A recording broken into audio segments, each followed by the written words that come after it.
నేను నిద్రపోనివను అంటే గత ప్రభుత్వాలతో చెప్తూ ఉంటారు. ఇంతకు ముందుతో పోలిస్తే ఈసారి ప్రభుత్వం రియల్ టైమ్ లో స్పందించింది, నష్ట అంచనాలు చాలా వరకు తగ్గిపోయాయి.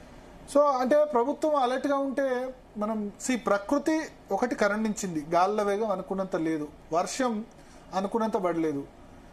గాల్ల వేగం కూడా 70-80 కిలోమీటర్స్ వేగంతో ఉన్నా సరే ప్రభుత్వం చాలా ఎఫెక్టివ్ గా రెడీ ఉంది. మేము పడ్డాక చూద్దాంలే, నష్టమైనాక చూద్దాంలే అన్నట్టు లేదు. నేను ఇంతకుముందు చెప్పినట్టు అదేదో బాలకృష్ణ సినిమా లాగా ట్రైన్ వెనక్కి ఇవ్వమన్నట్టు తుఫాన్ ఆపేవాడు ఎవడు ఉండడు. కానీ తుఫాన్ వచ్చినప్పుడు దాని నష్టాన్ని ఎట్లా మినిమైజ్ చేయగలం అన్నది చేయగలిగారు. మన విజయవాడలో బుడమేరు వరదలు వచ్చినప్పుడు కూడా ఏం చేస్తారు? వరదలు వచ్చినప్పుడు బుడమేరు అంటే చాలా కాలం ఉంది, బట్ డ్రోన్ల ద్వారా ఆహార పొట్లాల పంపిణీ. నేను 10 రోజులు ఇంటికోనని చెప్పి ఇంటికోకుండా ఉన్నారు విజయవాడలోనే ఇల్లు.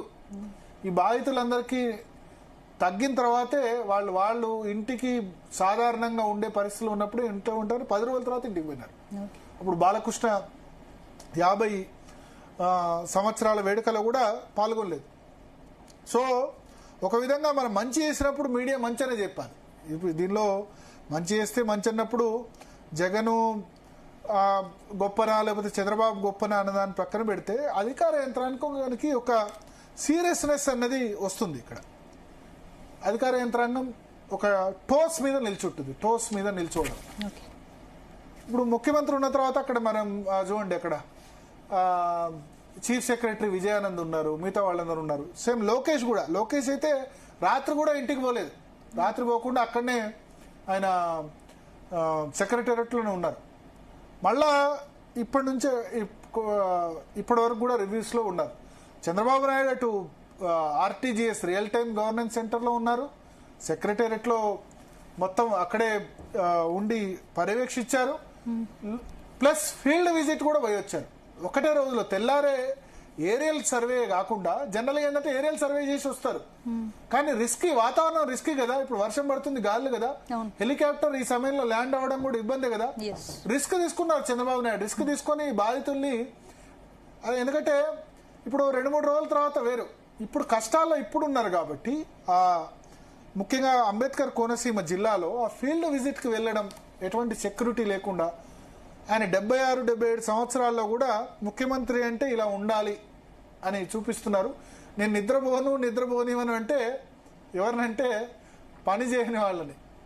సో ముఖ్యమంత్రి ఆ విధంగా ఉన్న తర్వాత మిగతా వాళ్ళు కూడా ఏమనుకుంటారు, ముఖ్యమంత్రి పని చేస్తున్నాడు, మేము కూడా పని చేయాలి, ప్రభుత్వ యంత్రాంగం కదలాలని అనుకుంటారు కదా. అదే జరిగింది. సో ఆంధ్రప్రదేశ్లో చాలా మినిమల్ లాస్తో నష్టం జరిగింది, ఆస్తి నష్టం జరిగింది. దాన్ని ఎవరు ఏం చేయలేరు, తుఫాన్ని ఎవరు ఆపలేరు. బట్ చాలా మినిమల్ లాస్తో ప్రాణ నష్టం నిన్న ఒక చోట జరిగింది. ఒక ఆవిడ ఇంటి బయట ఉంటే తాటి చెట్టు వచ్చి మీద పడి చనిపోయింది. ఇంకోటి ఏంటంటే ఎవరిని రానివ్వలేదు, చాలా రోడ్స్ క్లోజ్ చేశారు, రాత్రి దుకాణాలు బంద్ చేయండి అని చెప్పారు ఆ తీరం దాటే సమయంలో.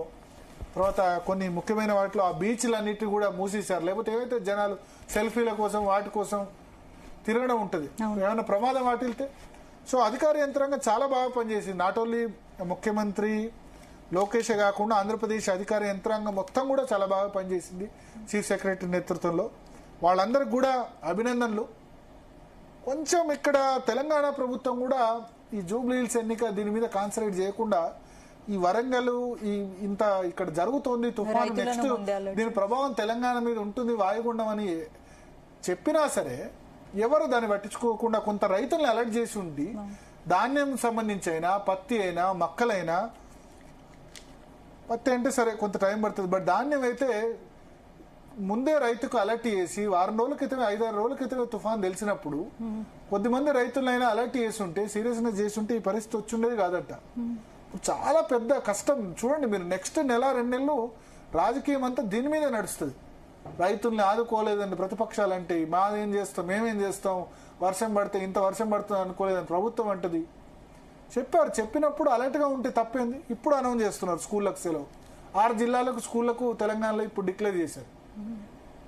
కరీంనగర్, జగిత్యాల, వరంగల్, హన్మకొండ, సిరిసిల్ల, యాదాద్రి భువనగిరి, జనగాం ఈ జిల్లాలకి ఇప్పుడు సెలవు, ప్రభుత్వ స్కూళ్ళకు రేపు సెలవు డిక్లేర్ చేశారు. రేపు సెలవు డిక్లేర్ చేస్తే రేపటికి వర్షం తగ్గిపోతే రేపు ఎండ కొడుతుంది. వర్షం పడేటప్పుడు సెలవులు డిక్లేర్ చేయరు, వర్షం పడేటప్పుడు అలర్ట్గా ఉండరు, అయిపోయిన తర్వాత డిక్లేర్ చేస్తాం. సరే అంటే వరంగల్, హన్మకొండలో చాలా నీళ్లు ఉన్నాయి కాబట్టి సెలవు డిక్లేర్ చేయాల్సిందే ఖచ్చితంగా. బట్ రేపు మధ్యాహ్నానికి క్లియర్ అయిపోద్ది. ఓకే. సో రైతుల్ని ఇక్కడ అలర్ట్ చేయలేదు. అందుకని నేను చెప్తాను, చంద్రబాబు నాయుడు ఎప్పుడైనా సరే సంక్షోభాన్ని అవకాశంగా మలుచుకొని క్రైసిస్ను ఆపర్చునిటీగా మలుచుకోవడంలో దిట్ట. మంచి చేస్తే మనం మంచి చెప్పాలి. ఆయన మంచి చేశాడు. ఒక ముఖ్యమంత్రి ఎట్లా ఉండాలో ఆదర్శంగా నేను తుఫాను సమయంలో నిద్రపోనివను అధికార యంత్రాంగం చెప్పాడు. కానీ బ్యాడ్ లక్ ఏందో పాపం నేను 2007 నుంచి చెప్తున్నా, ఎప్పుడు క్రైసిస్ పాప ఆయన ఇంట్లో ఫంక్షన్ ఉన్నప్పుడే వస్తాయి. నారా లోకేష్ బ్రాహ్మణి పెళ్లికి ముందు అక్కడ గోకుల్ చాట్లో పేలుడు జరిగింది. రేపు పెళ్లి పెట్టుకుని ఎవరు కూడా చావు ఉన్న చోటికి రారు, చనిపోయినారు గోకుల్ చాట్ దగ్గర. వచ్చారు చంద్రబాబు నాయుడు అక్కడ. తర్వాత ఇంతకుముందు నేను చెప్పినట్టు హుదూద్ సమయంలో 10-15 రోజులు ఇంటికి పోలేదు, వైజాగ్లోనే ఉన్నారు. మొన్న సంవత్సరం క్రితం విజయవాడలో అంత బుడమేరు పొంగి వరదలు వచ్చినప్పుడు 10 రోజులు అక్కడనే ఉండి కూడా ఉండవల్లి నివాసం పోలేదు. మొత్తం బాధితులకు అన్ని అందిన తర్వాత ఆహార పొట్లాలు వాళ్ళ ఇళ్ల నుంచి నీరు క్లియర్ అయిన తర్వాతనే ఆయన పోయినారు.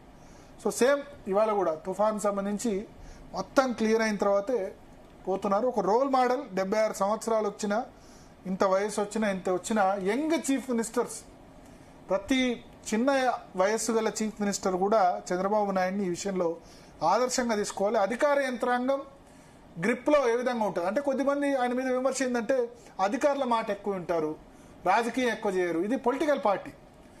రాజకీయ పార్టీ టీడీపీ అధినేతగా ఆయన రాజకీయం చేయొచ్చు. బట్ అధికార యంత్రాంగం చెప్పిన మాట లేదా దాన్ని గ్రిప్లో పెట్టుకోవడం అనేది ముఖ్యమంత్రి బాధ్యత. సో కొన్నిసార్లు విమర్శలు కూడా వస్తుంటాయి, ఎక్కువ అధికారుల మాటలు వింటారు, ఈయన రాజకీయం చేయడు, అందుకనే తెలుగుదేశం పార్టీ ఇట్లా ఓడిపోతుంది, రాజకీయం ఈయనకు తెలియదు మిగతా రాజకీయ నేతలకని.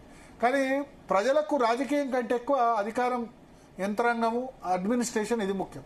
సో అడ్మినిస్ట్రేషన్ ఏ విధంగా పరుగులు ఎత్తించగలడం అన్నది చంద్రబాబు నాయుడుని చూసి మిగతా వాళ్ళు నేర్చుకోవాలి. చాలా మంది ముఖ్యమంత్రులకి అడ్మినిస్ట్రేషన్ ని పరుగులు ఎత్తించడం, అడ్మినిస్ట్రేషన్ తో పని ఎట్లా చేయించుకోవడం అన్నది తెలియదు.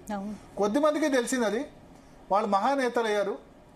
ఈవెన్ నేనేమంటా అంటే ఎన్టీఆర్ కూడా అడ్మినిస్ట్రేషన్ పరుగులు ఎత్తించడం తెలియలేదు. ఒక దశలో ఎన్జిఓలు స్ట్రైక్ చేసి ఎన్జిఓల వయసు 50 నుంచి 50 సంవత్సరాలు చేశారు. చంద్రబాబు నాయుడు అడ్మినిస్ట్రేషన్ సమర్థవంతంగా నడపగలిగారు. రాజశేఖర్ రెడ్డి చాలా అద్భుతంగా అధికార యంత్రాంగాన్ని సమర్థవంతంగా నడిపించగలిగి పనులు కంప్లీట్ చేయగలిగారు. కేసీఆర్, ఈ ముగ్గురు మహానేతలు అందుకనే పార్టీలకు అతీతంగా చెప్పాలంటే చంద్రబాబు నాయుడుకి అడ్మినిస్ట్రేషన్ క్యాపబిలిటీస్, చంద్రబాబు నాయుడుకి బద్ధ శత్రువైన వైఎస్ రాజశేఖర రెడ్డి తాను అనుకున్నట్టుగా చేయగలిగారు. అధికార యంత్రాంగంతో చేసి వ్యవసాయం సంబంధించి అయినా, జల యజ్ఞమైనా, ఆరోగ్యశ్రీ అయినా, ఫీజు రియంబర్స్మెంట్ అయినా, ఇవన్నీ స్కీమ్స్. కేసీఆర్ పవర్లో విద్యుత్ రంగంలో అంత వెనుకబడి ఉన్న తెలంగాణ ఒక సంవత్సరంలోనే మనకు పవర్ కట్స్ లేకుండా చేయగలిగారు. సరే వేరే దగ్గర కొన్నారా, ఛత్తీస్గఢ్ నుంచి కొన్నారా, ఏం చేశారా అన్నది తెలియదు. కాళేశ్వరం ప్రాజెక్టు సరే అది దాని లాభ నష్టాలు పక్కన పెడితే 2 years లో కంప్లీట్ చేయగలిగారు. సో ఇట్లా అధికార యంత్రాంగాన్ని గ్రిప్ లో పెట్టుకోవడం, అధికార యంత్రాంగంతో పనిచేయించడం కూడా ఒక ఆర్ట్. ఈ విషయంలో ముగ్గురు గొప్ప నేతలు, మహానేతలు అందుకనే అయినారు. చంద్రబాబు నాయుడు, వైఎస్ రాజశేఖర రెడ్డి, కేసీఆర్. వీళ్ళు ఇప్పుడు కేసీఆర్ ఉన్నారు కాబట్టి, చంద్రబాబు ఉన్నారు కాబట్టి జగన్ సపోర్ట్ చేసేవాళ్ళు చంద్రబాబుకు బదిలీ చేస్తున్నారు అనుకోవచ్చు. కానీ రాజశేఖర రెడ్డి కూడా గొప్ప అడ్మినిస్ట్రేషన్. రాజశేఖర రెడ్డి గొప్ప అడ్మినిస్ట్రేషన్ అన్నందుకు టీడీపీ వాళ్ళు విమర్శించవచ్చు. కేసీఆర్ గొప్ప నేత అంటే కాంగ్రెస్ వాళ్ళు విమర్శించవచ్చు.